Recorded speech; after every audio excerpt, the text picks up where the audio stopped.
रुपया, पैसा, money, finance यानी अर्थ और हम अर्थात अर्थम। अर्थम में आपका स्वागत है। यह हमारा नया साप्ताहिक कार्यक्रम है। हर रविवार अर्थम में हम आपको मिलेंगे। हमारे आसपास जो क्या और कहाँ फैले हैं उनके बीच क्यों की पड़ताल करेंगे, क्योंकि ये क्यों ही तो है जो सूचनाओं की होड़ और भीड़ के बीच में छिप जाता है। अर्थम में हमारा जो भी विषय होगा उसे हम कुछ छोटे छोटे सवालों में बांटेंगे। शुरुआत होगी किसी किस्से से, फिर सवाल का विश्लेषण होगा आंकड़ों के साथ, फैक्ट्स के साथ, और इसके बाद आएगा एक अर्थम इंडेक्स जिसमें हम बताएंगे कि जिस विषय पर आज हमने चर्चा की है उसका क्या असर होने वाला है नीतियों पर, रोजगारों पर, स्टॉक मार्केट पर, कमोडिटी पर, करेंसी पर, यानी हमारी पूरी वित्तीय दुनिया पर। तो आइए शुरू करते हैं अर्थम का सफ़र। जब आप अर्थम के इस एपिसोड को देख रहे होंगे तब तक आपको यह पता चल गया होगा कि भारत और पाकिस्तान अपने ताजे संघर्ष में न्यूक्लियर वार की दहलीज छूकर लौटे हैं। बेहद डरावना है ख्याल भी। हथियारों की दुनिया बड़ी सनसनीखेज होने वाली है और अर्थम के इस पहले संस्करण में हम आज हथियारों की इसी दुनिया से शुरुआत करते हैं। ये अप्रैल 2022 का समय था। यूक्रेन में कोहरे से डूबी एक सुबह है। खिरसान के बंकर में बैठे एक यूक्रेनी सैनिक ने अपना जॉयस्टिक घुमाया। टर्की में बने बायरक्तार TB2 ड्रोन को इशारा मिला और फिर बूम। यूक्रेन टर्की के इस ड्रोन ने पलक झपकते ही $20 लाख के रूसी BU-K M1 air defence missile system और लॉन्चर को तबाह कर दिया।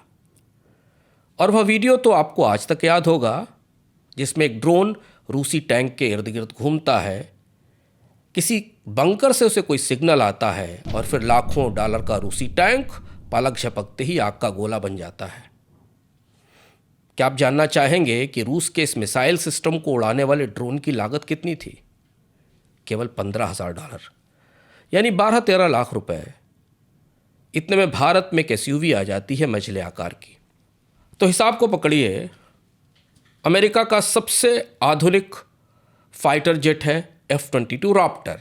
समग्र साजो सामान समेत इसकी कीमत लगभग $370 मिलियन के आसपास है, जबकि एक सामान्य ड्रोन जो कि दुनिया के किसी भी सिस्टम को तबाह कर सकता है $15,000 के आसपास आता है। दरअसल मिसाइल जेट अब पुराने हुए, युद्धों में सिलिकॉन और कोड का युग शुरू हो गया है। यूक्रेन, नगोर्नो कराबाख, इजराइल और हमास से लेकर भारत की सीमाओं तक युद्धों की एक नई अर्थव्यवस्था आकार ले रही है। ड्रोन नए हथियार हैं जिनके लिए अभी दुनिया के कई मुल्कों में कानून तक नहीं बने हैं। आइए थोड़ा पीछे चलते हैं।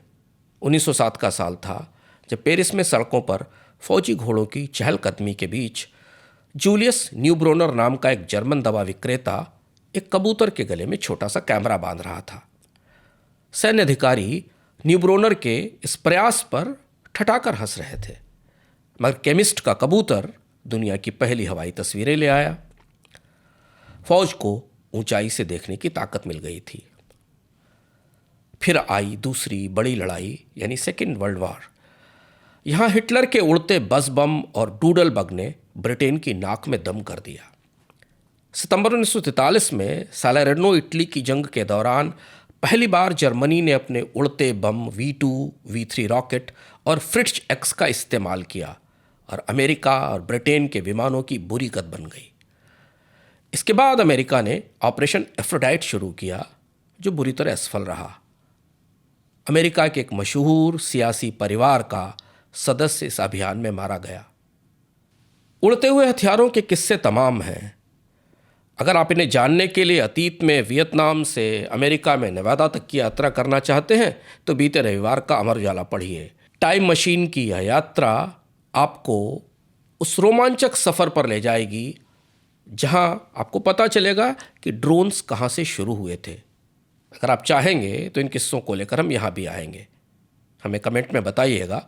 लेकिन फ़िलहाल तो अर्थम में हम सीधे यहाँ से चलते हैं युद्ध के मैदान में, जहाँ ड्रोन वारफेयर का एक नया अर्थशास्त्र आकार ले रहा है और आज हम इसी अर्थशास्त्र पर बात करेंगे। तो आइए, अर्थम का पहला सवाल हमारा इंतजार कर रहा है। F-22, राफेल, सुखोई और मिसाइलों के इस युग में खिलौना जैसी उड़ती मशीनों से जंग, यह कैसी जंगबाजी है? यकीनन सवाल तो मौजूद है। 1960 के दशक में वियतनाम युद्ध तक अनमैन्ड एरियल व्हीकल की तकनीक का इस्तेमाल होने लगा था। अमेरिका ने फायरबी ड्रोन बनाया था जो वियतनाम के जंगलों में वियतकॉन्ग विद्रोहियों के ठिकाने अमेरिकी सेना को बताता था।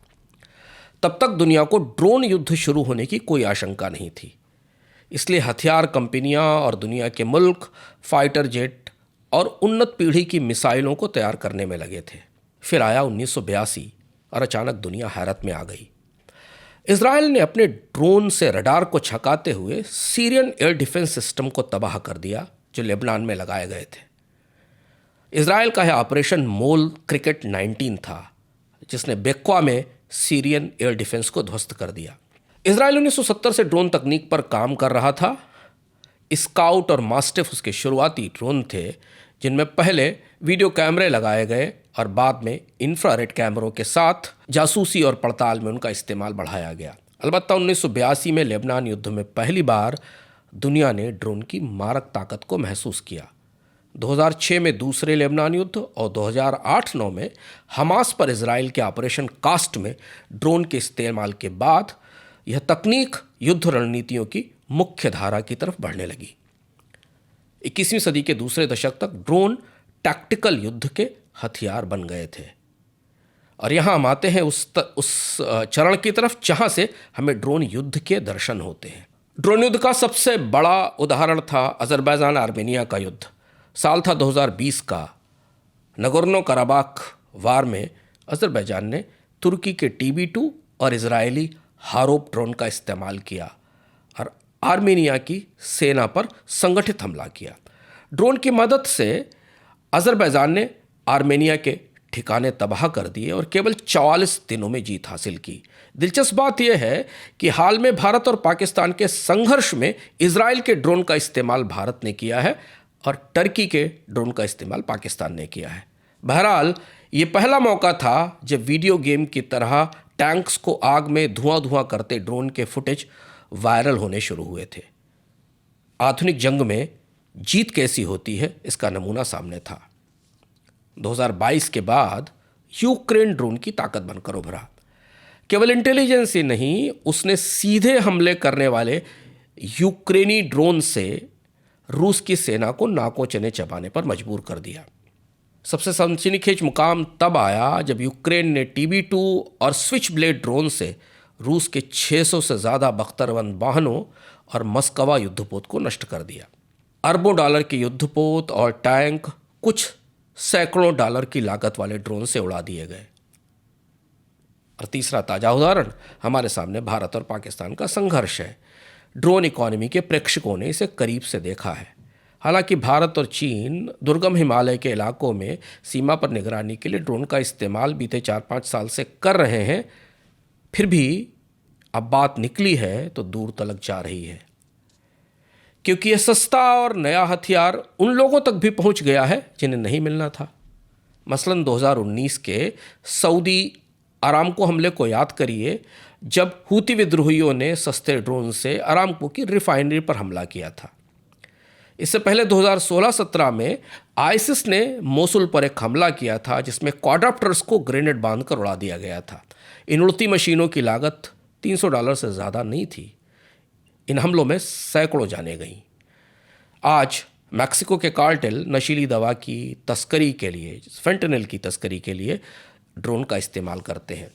अब ड्रोन पर केंद्रित युद्धों ने और ड्रोन से हो रहे आतंकी हमलों ने जंग के अर्थशास्त्र का बुनियादी अनुपात ही बदल दिया है, जिसे समझने के लिए हमें चलना होगा अगले सवाल पर।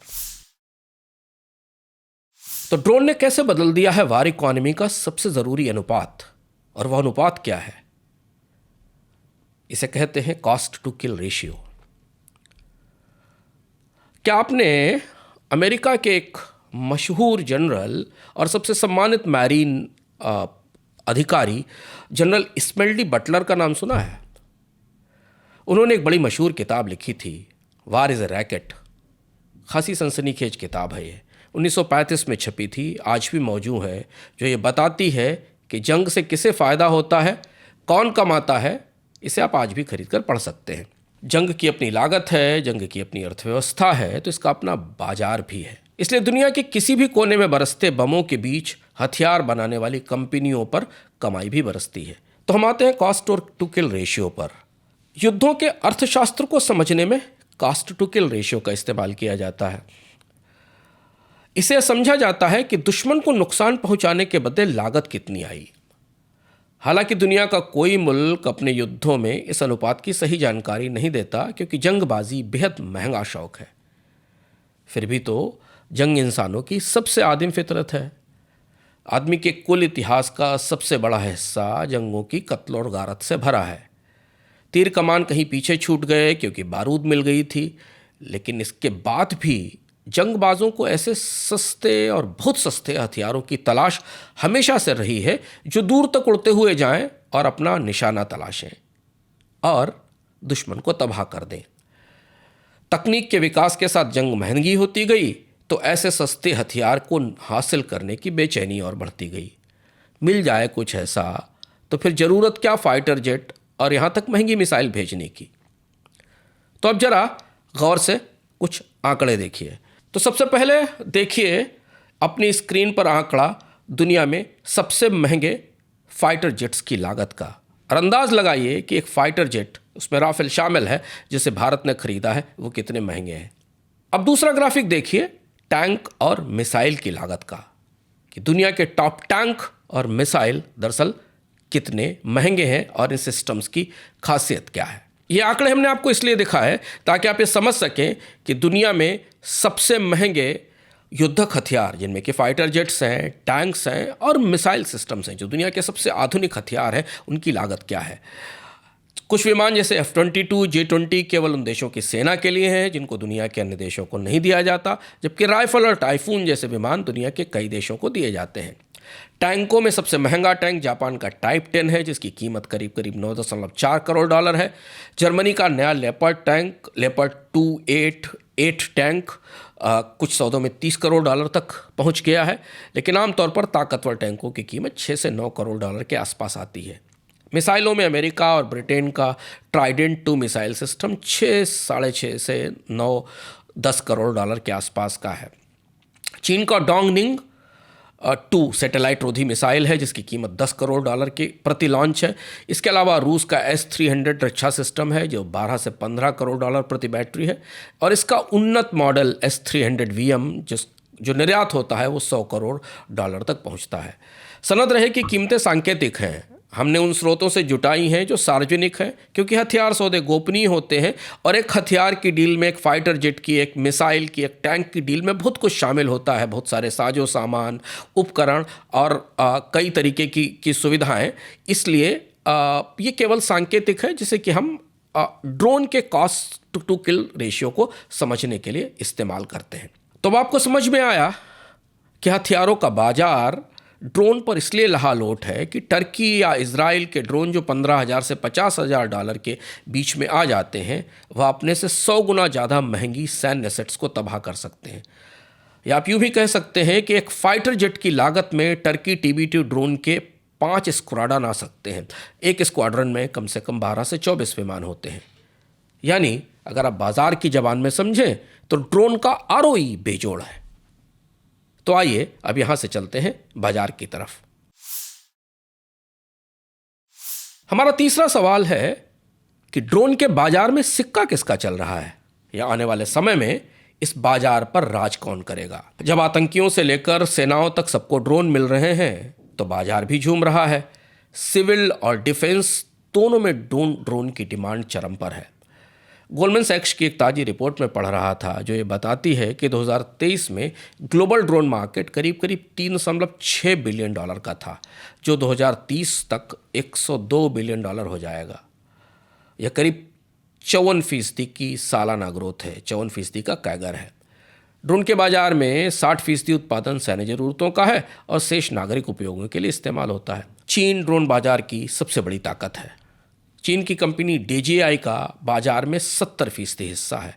यह ग्लोबल सिविलियन ड्रोन बाजार की अगुआ है और इस पर अमेरिका ने प्रतिबंध लगा रखा है। हालांकि कई देशों में चीन के ड्रोन जाते हैं और बिकते हैं।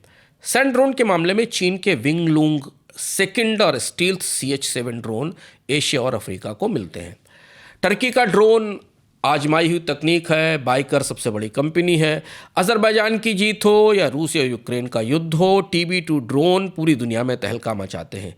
यही वह ड्रोन है जिसका इस्तेमाल पाकिस्तान ने भारत के खिलाफ हाल के संघर्ष में किया है। TB2 ड्रोन यूक्रेन, लीबिया और नाटो जैसे देशों में भी इस्तेमाल होते हैं। कंपनी की कमाई 2021 में $30 करोड़ थी, 2023 में अब ये $1 अरब हो गई है। तीसरी प्रमुख कंपनी है अमेरिका की लॉकहीड मार्टिन, जो विमान बनाती थी और इस समय उच्च तकनीक के मिलिट्री ग्रेड ड्रोन बनाती है, जिसमें स्टाकर और इडागो है। अमेरिका के पास करीब 11,000 से ज़्यादा सैंड ड्रोन हैं, जिसमें रीपर और ग्लोबल हॉक शामिल है। इसके बाद अगला बड़ा देश है इजराइल। इजराइल की एरोस्पेस इंडस्ट्री यानी IAI ड्रोन की तकनीक की पुरानी ताकत है। हम आपको बता चुके हैं कि इजराइल के ड्रोन्स ने किस तरह शुरुआत की थी ड्रोन युद्ध की लेबनान के खिलाफ। हेरोन, एतान ड्रोन सिस्टम पूरी इजराइल की कंपनी अपने हेरोन और एतान ड्रोन्स को पूरी दुनिया में बेचती है। हारोप इसका नया सिस्टम है जिसका AI वर्जन आने वाला है।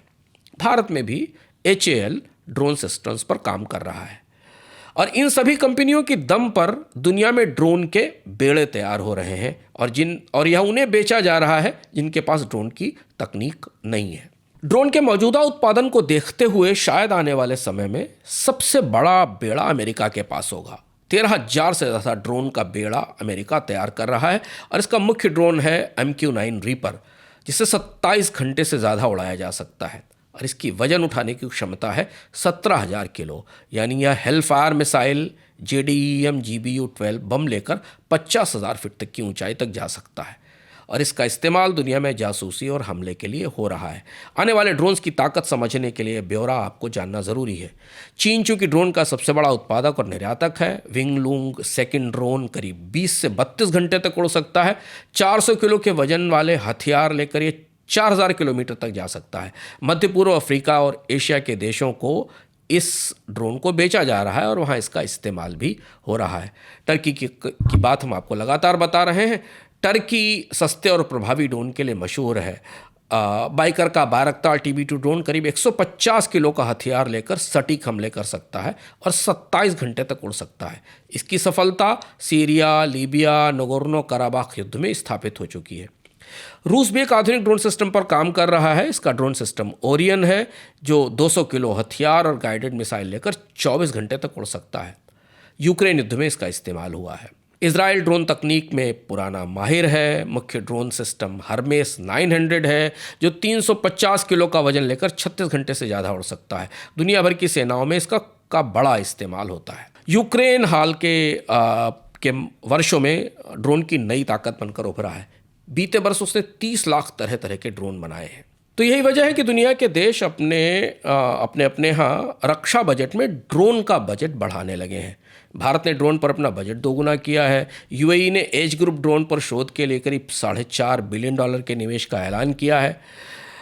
वैसे जैसे हर सैन्य तकनीक का एक सिविलियन चेहरा है, जैसे कि न्यूक्लियर तकनीक से ऊर्जा और बम दोनों बनते हैं, सैटेलाइट से जासूसी और संचार दोनों होते हैं, ठीक उसी तरह ड्रोन तकनीक का भी एक अपना नागरिक चेहरा है। भारत जैसे कई देशों में, अमेरिका में कीटनाशक की छिड़काव के लिए, फसल की निगरानी के लिए ड्रोन का इस्तेमाल होता है। अफ्रीका के देशों में दवाएं और ब्लड डिलीवरी में जिप लाइन ड्रोन काम कर रहे हैं। इसके अलावा अमेजन प्राइम ने अपनी एयर सेवा के तहत टेक्सास और कैलिफोर्निया में सामानों की डिलीवरी में ड्रोन का टेस्ट किया है। कई शहरों में पुलिस की मदद कर रहा है ड्रोन भीड़ और ट्रैफिक की निगरानी में। फिल्मों में ड्रोन की मदद से शानदार दृश्य दिए जाते हैं, पर ज़्यादा महत्वपूर्ण है वो जंग जिसको हमने अभी अपनी आँखों से भारत और पाकिस्तान की सीमा पर देखा है, यानी ड्रोन का सैन्य इस्तेमाल। तो अब आ गए हम अपने चौथे सवाल पर। ड्रोन की जंगबाजी में आगे क्या होने वाला है? भारत के लोग अपनी सीमा पर गाइडेड ड्रोन के हमले देखकर आतंकित हैं। यह ड्रोन पीछे से संचालित थे, यानी गाइडेड थे।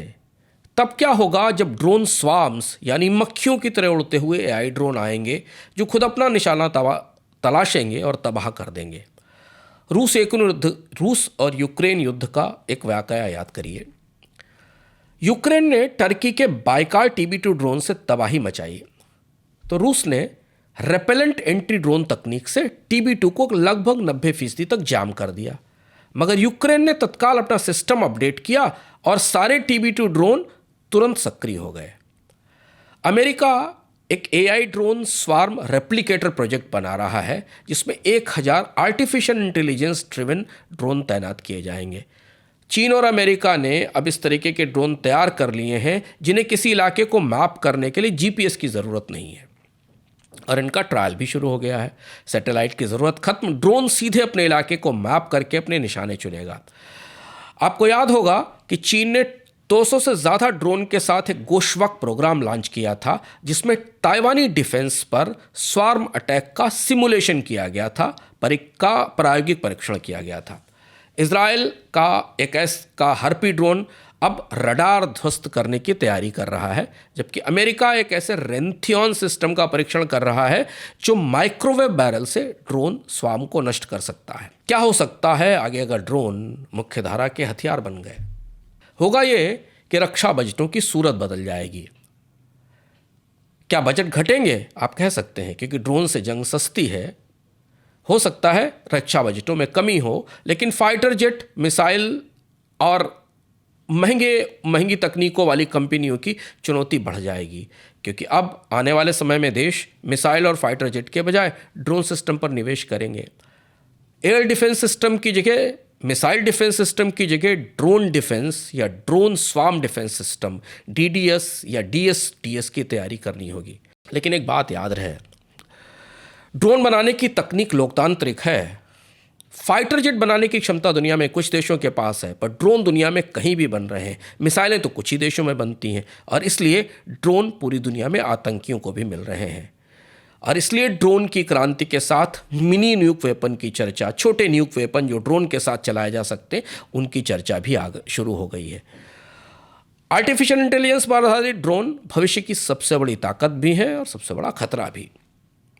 सनद रहे कि ड्रोन से दुनिया के देशों ने जंगबाजी शुरू कर दी है, मगर इन हथियारों के लिए अभी कोई कानून नहीं है। क्या आपको पता है कि केवल 35 देशों में ड्रोन के लिए नियम बने हैं? 2020 में संयुक्त राष्ट्र संघ में किलर ड्रोन को रोकने के लिए एक नियम बनाने की कोशिश हुई थी, जिसे कोई समर्थन नहीं मिला। पारंपरिक युद्धों में जिनेवा संधि का इस्तेमाल होता है, मगर एल्गोरिदम वारफेयर के लिए ऐसी अभी तक कोई संधि नहीं है। यानी मैदान खुला है और मार शुरू हो गई है। हमें पता नहीं है कि जब AI ड्रोन जीवन मृत्यु का फैसला खुद करेंगे तो जिम्मेदारी किसकी होगी। मुझे अली ज़रियून के अशार याद आते हैं। इससे पहले कि हम अपने अंतिम हिस्से में चलें, जहाँ कि हम अर्थम इंडेक्स पर चर्चा करेंगे, अली ज़रियून के 2 शेर सुनते चलिए। जनाब शेख की हर्जा सराई जारी है, जनाब शेख की हर्जा सराई जारी है, उधर से जुल्म इधर दुहाई जारी है। और वो क्यों कहेंगे कि दोनों में अमन हो जाए, वो क्यों कहेंगे कि दोनों में अमन हो जाए, हमारी जंग से जिनकी कमाई जारी है। तो अब हम चलते हैं अपने अर्थम इंडेक्स की तरफ। तो ड्रोन की पूरी चर्चा को हम ले आए हैं इस इंडेक्स पर, जहां आप ये समझेंगे कि हमारे आसपास की दुनिया, स्टॉक मार्केट, कमोडिटी, सब इस पर क्या असर होगा। सबसे पहले उद्योगों को लेते हैं। भारत और पाकिस्तान के बीच संघर्ष में ड्रोन का इस्तेमाल या दुनिया के ताजे युद्धों में ड्रोन का इस्तेमाल उद्योगों में किसके लिए पॉजिटिव है और नेगेटिव, इसे इस टेबल पर देखिए। ड्रोन निर्माता, AI चिप बनाने वाली कंपनियां और डेटा एनालिसिस बनाने वाली कंपनियां युद्ध में इस नए तरीके के प्रयोग को देखकर खुश हैं क्योंकि उन्हें इससे नए कारोबार की उम्मीद दिख रही है। लेकिन पुराने विमान बनाने वाली कंपनियां, विमान बनाने वाले पुराने उपक्रम और पारंपरिक रक्षा सप्लायर इससे परेशान हैं। इसमें खास तौर पर यूरोप और अमेरिका की जो बड़ी जेट कंपनियां हैं, राफेल बनाने वाली कंपनियां, लॉकहीड मार्टिन जैसी कंपनियां, उन्हें लगता है कि ड्रोन जितनी तेज़ी से आगे बढ़ते जाएंगे, फाइटर जेट्स की डिमांड उतनी ही सीमित होती जाएगी, मिसाइल्स की डिमांड पर भी असर पड़ेगा। तो स्टॉक समझिए। DJI, biker, Lockheed Martin, Nvidia, IAI, ये अंतर्राष्ट्रीय कंपनियों के स्टॉक्स हैं जो ड्रोन बनाती हैं। इन्हें हाल फिलहाल के युद्धों में इवन भारत पाकिस्तान के बीच ताज़े संघर्ष के बाद इन्हें नई डिमांड मिली है। भारत में HAL, आसन ड्रोन डेस्टिनेशन जैसी कंपनियां हैं। और आपने देखा होगा कि भारत पाकिस्तान का युद्ध एक तरफ चल रहा था और भारतीय शेयर बाजार में ड्रोन बनाने वाली कंपनियों के स्टॉक्स बढ़ रहे थे। ड्रोन तकनीक में पिछड़ने वाली कंपनियों के लिए जो भी IT की बड़ी कंपनियां हैं दुनिया में, चाहे वो आर्टिफिशियल इंटेलिजेंस बना रही हो या IT सिस्टम्स बना रही हो, वो अगर ड्रोन तकनीक में पिछड़ गई हैं तो उनके लिए ये बदलता हुआ युद्ध का नया परिदृश्य नकारात्मक है। अब आइए समझते हैं कि नौकरियों पर इसका क्या असर होगा। Drone pilot, AI engineer, maintenance के लोग, डेटा एनालिस्ट की नौकरियां निकलेंगी इस नए युद्ध के हथियार के साथ। जबकि पुराना डिफेंस उत्पादन संकट में फंसने वाला है। पुरानी कंप्यूटर तकनीक वाले रोजगार सीमित होंगे। इसकी वजह है कि पुराने डिफेंस उत्पादन में बनने वाले साजो सामान की अब ज़रूरतें नहीं है। ड्रोन को नए तरीके के हथियार सिस्टम्स की ज़रूरत होगी जो हल्के हों, मारक हों और जिन्हें ड्रोन पर बिठाकर भेजा जा सके। कमोडिटीज़ के मामले में लिथियम और रेयर अर्थ, बैटरी और सेंसर के लिए इनकी डिमांड बढ़ने वाली है। रेयर अर्थ और लिथियम को लेकर पूरी दुनिया में वैसे ही होड़ मची है। अमेरिका और चीन के बीच ताजे व्यापार युद्ध में रेयर अर्थ सबसे महत्वपूर्ण रहा है और चीन ने रेयर अर्थ के निर्यात को रोककर अमेरिका को एक तरह से व्यापार युद्ध समाप्त करने और मेज पर आमने सामने बैठकर बात करने के लिए बाध्य किया है। पुरानी एनर्जी कंपनियां हैं तेल जैसी उनके लिए ये चुनौतीपूर्ण है। खास तौर पर एनर्जी कंपनियों की सुरक्षा के लिए, आरामको हम जैसी कंपनी पे हमले के बाद एनर्जी कंपनियों की सुरक्षा के लिए ड्रोन सबसे बड़ा खतरा बनते दिख रहे हैं। जैसा हमने शुरुआत में चर्चा की कि आने वाले वर्षों में दुनिया में रक्षा बजटों में बड़ा बदलाव होगा। सरकारी बजट अब ड्रोन और ड्रोन रोधी सिस्टम्स पर जाएंगे। R&D में बड़ा निवेश होगा, जबकि पारंपरिक रक्षा उत्पादन और डिफेंस फैक्ट्रियों के लिए बजट में कमी होगी। तो यह था आज का अर्थम। अगले सप्ताह हम आपसे फिर मिलेंगे एक नया विषय लेकर। आप, हम और अर्थम। मगर इससे पहले हमें आपकी राय की प्रतीक्षा रहेगी। हमें बताएं कि आप क्या जानना चाहते हैं। अपने सवाल हम तक भेजें और हमें सुझाव और सलाह दें कि हम अर्थम को और बेहतर कैसे कर सकें। बोनस के साथ जुड़ने और अर्थम देखने के लिए आप सबका आभार।